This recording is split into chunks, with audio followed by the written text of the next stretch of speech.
So now that the trailer frame is assembled and put together, the next phase of work to do is going to be on the floor. So building out this wooden frame that then gets kind of plywood sandwiched on both sides with insulation in the middle. And after a quick review of the plans, it's time to go pick up some material from Home Depot. Let's do it. I think last video I said I'd use the utility trailer to be a trailer and get plywood, but yeah, I didn't end up doing that. So here it is, all jammed onto my roof. Let's get home. Many months later. Now, my garage is incredibly small. It's a 1950s house, so it's just a single car garage that kind of barely fits new cars nowadays, so each project really starts the same, and that's getting the trailer out of the garage and setting up for what we're trying to do today. So that means setting up the miter saw to get all the lumber prepped for pocket holes.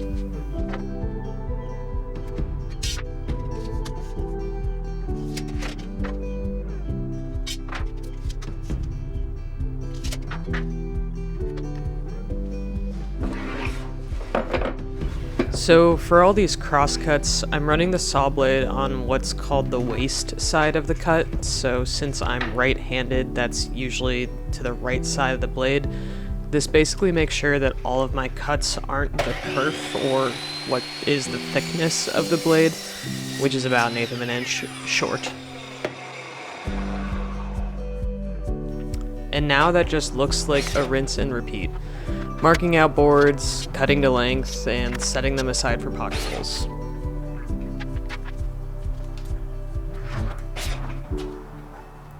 Like I said before, the floor is a bit of an insulation sandwich, so it's comprised of a plywood layer, then a frame with insulation in it, and then another plywood layer under that. Since it is a 5-foot by 8-foot trailer, I'm breaking down 4 1/4-inch plywood sheets to cover the entire area. I don't own a track saw, which I think would have been really helpful here, but the Craig AccuCut, I'm pretty sure that's what that's called, I bought it a few years ago, is a pretty happy medium between a track saw and just a circular saw with a fence. And now all that's left for prep work is to drill a lot of pocket holes. Before starting this project, I got a new Craig pocket hole jig that had this clamp built into it that made this process a whole lot quicker, but was a little awkward for some of these longer pieces. Overall, definitely a worthwhile investment if you are drilling pocket hole after pocket hole after pocket hole.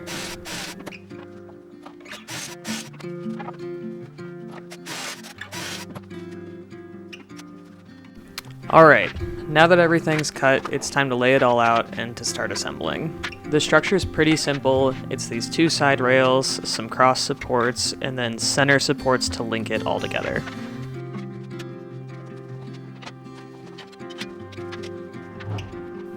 So when putting these together, I'm adding wood glue to all of these joints and making sure they're square before screwing in the pocket screws.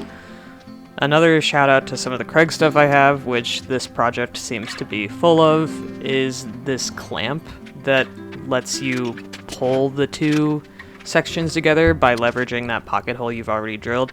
It's super nice and makes this process a whole lot easier when half of it's sitting on the ground. So let's just breeze through the rest of this assembly process.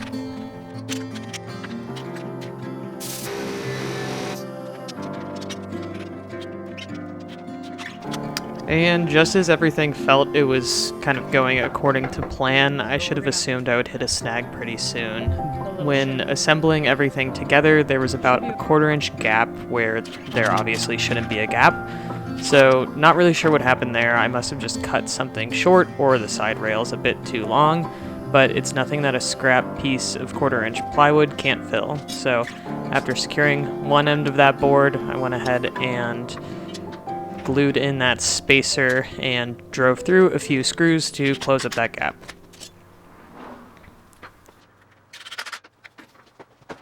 And since there was nothing special or finessed about this spacer, I think I picked it up from the corner of the garage somewhere, I needed to cut off that excess with a flush trim saw.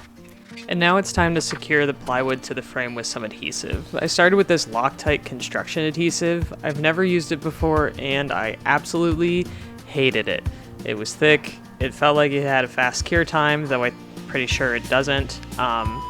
And it absolutely didn't want to stick to things. I'm sure part of that is some of the boards I had were warped and I didn't have an 18 gauge stapler at the time and I was trying to get by with a 23 gauge nailer, and all in all just wasn't ideal, so it's probably for the best that my camera died. So let's catch up. What I'm doing here is installing some insulation, filling the sandwich, so to speak. I bought some 3/4 inch insulation boards. Sure, I could have bought better insulation, but this was the only insulation I could find in the thickness I needed, and I didn't feel like shaving anything down to fit in between these 3/4 inch boards. So filling some of those gaps with this insulation spray foam-esque stuff, and then trimming off the excess with, it seemed like a flush trim saw worked the best here.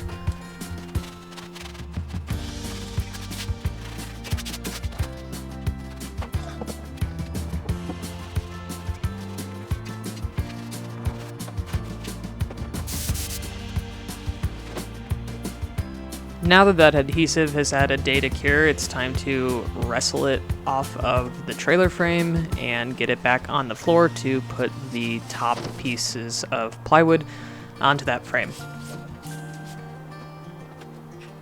So with how the last glue up went, I decided to go with this Type Bond 2 wood glue instead of construction adhesive for this layer.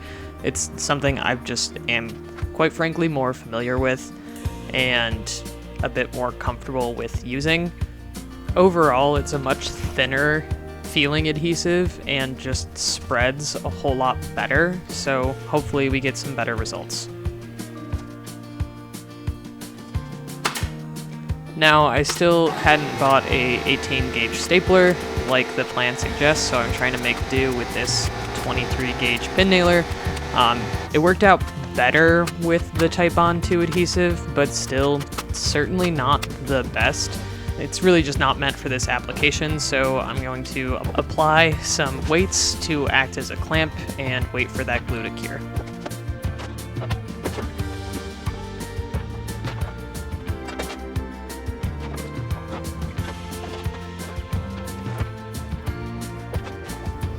With the bulk of the floor done, we get to move on to flush trimming some of the plywood that is overhanging that middle frame.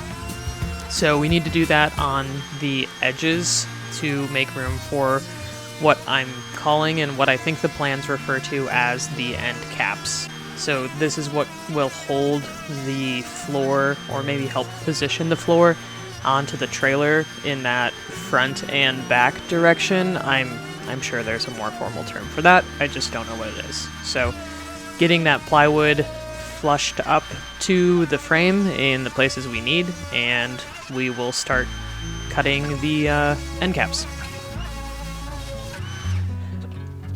So these are the end caps I was talking about. They sit on that front and back and have some angled cuts associated with them, so we're going to go ahead and adjust the table saw to get those made. The end caps require some angle cuts that are sharper than 45 degrees. To do this on the table saw, you really just need to pay a little closer attention to how you set up your blade angle, as well as the orientation of how you run the boards through when you're actually making the cut. And now it's just time to cut some of these 2x4s to length, or cross-cut them to length, and get them trimmed up on the table saw. And here's what I was saying about those high angled cuts. You just have to run the board in a different orientation to get that sharper than 45. So now we can attach it to the floor. Just need to pre-drill some holes, and since I didn't have extra hands, sink some additional screws, get some wood glue on it, and secure everything to the floor.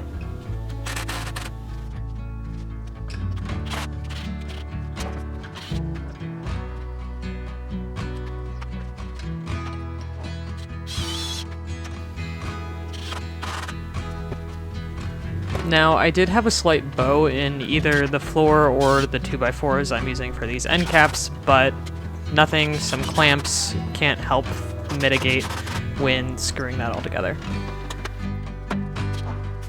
And it's really just a repeat for this other end cap. I'm not sure if this is the front or the back of the floor at this point, but just sinking screws, adding wood glue, and getting it mounted on there.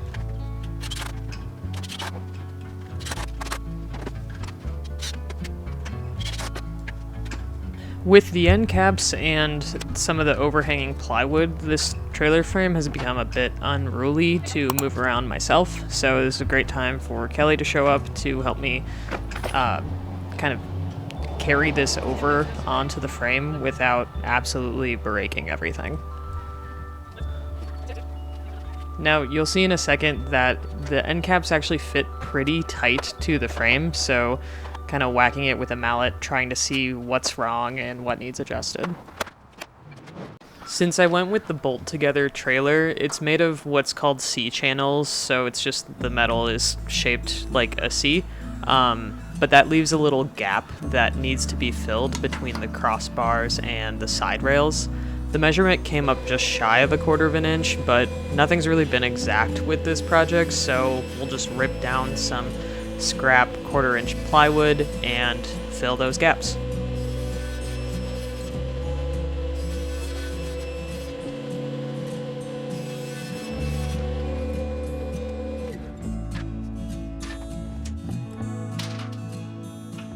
And here we go again. It's time to move this enormous floor off the trailer base so we can do the final touches on the bottom of the floor. What that's going to look like is countersinking some holes for the trailer bolts to sit into, as well as securing those 1/4 inch plywood shims that I just cut to the bottom with some nails and wood glue. All of this work is really intended to allow the trailer floor to sit level and flush to the trailer frame once it's installed. And the 23 gauge pin nailer worked super well for attaching these shims.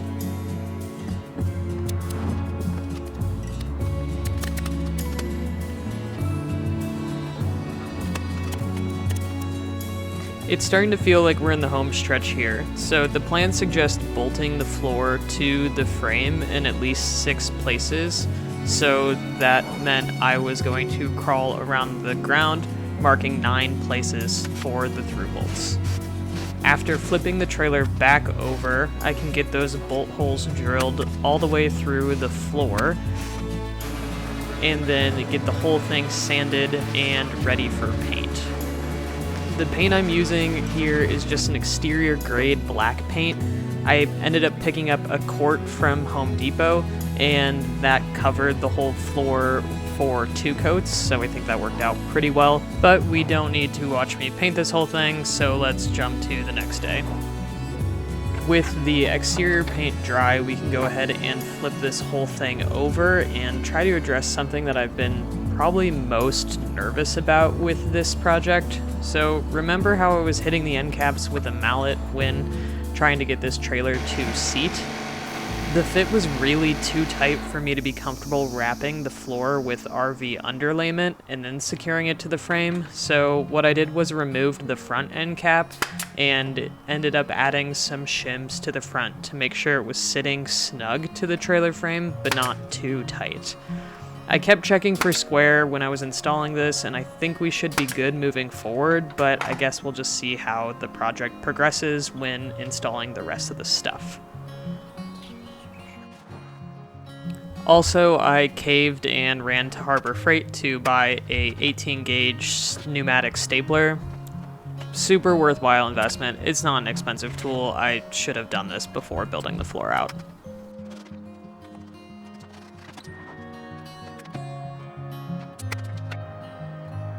And with the shims installed, all that's left is to put this front end cap back on the floor.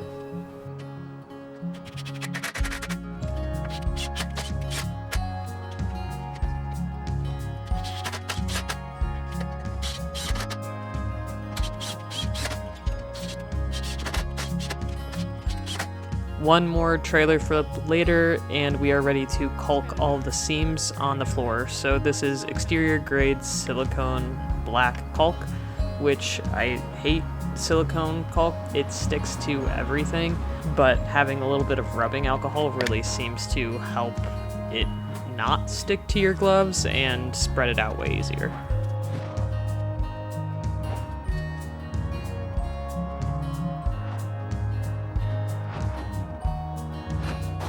So now we have to glue this to this somehow with this. What the giant plastic sheet is there is RV underlayment I bought off of Amazon. The plan suggests using a contact adhesive. I really don't know if I picked up the best contact adhesive for this. It seemed to work well, and it's 3M exterior grade. So just spraying both the floor and the RV underlayment and then moving to press it down. This process was shockingly stressful, took a little bit longer to do, so I was super glad when it was done.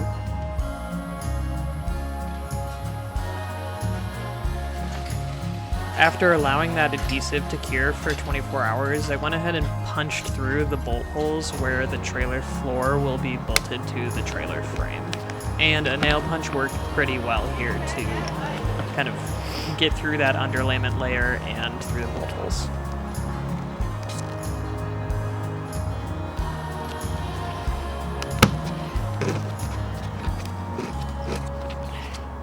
For this last trailer floor flip, I got Kelly to come help so I didn't tear the underlayment while trying to adjust the floor onto the trailer. And I kind of wish I would have made her come help all the times I needed to flip this trailer. It was way easier with two people. Now let's get this thing bolted to the trailer floor, except for one problem. I am missing 3 bolts because I don't know how to count at the hardware store. So after getting the 6 bolts I had, I went ahead and made sure I wasn't going to miscount again. So after a second trip to the hardware store and getting the right number of bolts, everything could finally be tightened down to the trailer frame and secured all together. The overhang of the underlayment has been kind of a pain to work around, but it's important to not cut it so you can wrap it around the walls later, or at least that's my understanding of the plans. So just working around it here, and the floor is done. Though the immediate sound of the floor I just spent months working on cracking was unsettling, it's important to remember that you'll never actually be standing upright in this trailer. It's mostly a place to sleep and have a little kitchen secured. So with that, phase 2 is complete. Well, that took a lot longer than I had originally planned.